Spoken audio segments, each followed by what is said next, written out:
그래서 여기서 이제 시간 리셋까지 이렇게 말씀을 드리자면은 그겁니다. 그러니까 목표 설정을 하고 목표 설정을 공부라면은 진도 매일 해야 되는 진도 커리큘럼대로 따라가고 공부가 아니라 자기가 목표 설정을 해야 되고 직접 하고 그 다음에 자기가 어떻게 해야 되는지 그거에 대해서 설정을 할 때에는 기간으로 설정하면 좋겠고요. 그 기간은 어떻게 해야 되냐면 자기가 이제 넉넉 잡아서 할 수 있는 기간, 예를 들어서 남들이 하는 기간만큼은 일단 충분히 잡으시고 대부분의 이제 그 기간에 한 두 달 정도는 좀 여유가 비거든요. 예를 들어서 1년 정도 준비하는 시험이라고 하면은 그게 1년 내내 새로운 공부를 하는 게 아니라 같은 공부를 한 두 번 정도, 세 번 정도 반복해서 합니다.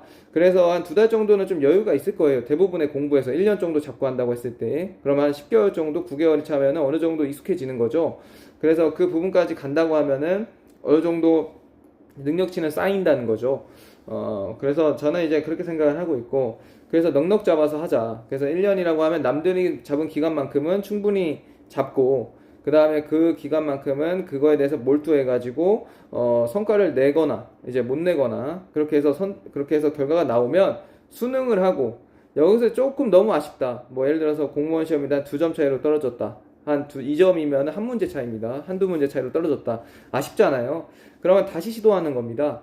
그렇게 해서 이제 1년 정도를 투자한다던가, 끝에 6개월 정도 좀 알바도 하고 일도 하면서 쉬다가 놀러도 가고 여행도 가고, 그 다음에 이제 그렇게 다음을 준비하면 되고, 그게 아니라 이제 여기서 포기해야 된다 하면은 과감하게 놓으시고 새로운 것에 도전하셔야죠. 예를 들어서 뭐 직무라고 하면은 금융권이 어렵다 하면은 다른 직무를 찾아서 조금 눈을 낮추거나 그런 식으로 하거나 아니면 직무를 바꾸던가 그런 식으로 해서 좀 바꿔가는 생활이 필요하다. 그거를 효율성이라고 생각을 합니다. 지혜라고 생각을 하죠.